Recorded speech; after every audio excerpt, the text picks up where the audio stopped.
Imagine standing on a job site, staring at a mistake that could trigger a fatal blowout, and knowing that if you speak up, you might lose your livelihood. That was reality for a pipeline inspector in Watonga, Oklahoma, overseeing a natural gas installation for contractor Legacy Energy and Distribution. He spotted a crew bypassing federal regulations during the installation. He did exactly what he was trained to do. He invoked stop work authority and halted the job. Shortly after, the company fired him. On the surface, the contractor eliminated the problem and kept their project moving. But the fallout from this specific Oklahoma pipeline incident demonstrates how field workers can legally armor themselves against corporate retaliation. Let's trace the chronology. The inspector halts the installation. Then, to back up his decision, he takes the extra step of calling an independent third-party testing firm to verify the hazard. The third-party tester confirmed the original call was accurate.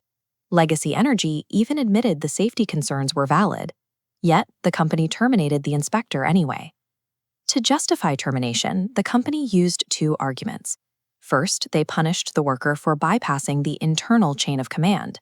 Second, they cited his probationary period, suggesting this status meant he could be fired without cause.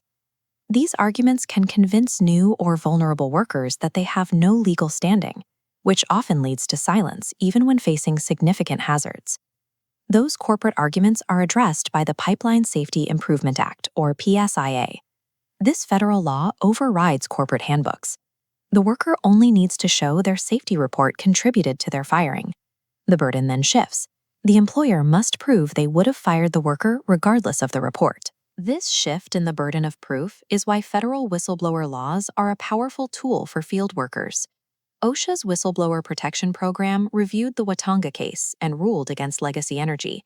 They ordered the company to reinstate the inspector and pay over $35,000 in back wages, interest, and compensatory damages. Here are 3 practical protocols. 1. Document safety interactions. A paper trail is essential. 2. Federal protections override internal policies.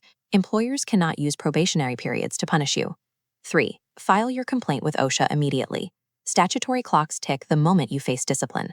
No commercial timeline is worth sacrificing a life. Understanding these legal protections ensures you can halt dangerous work, hold your ground, and make sure every crew member makes it home safe.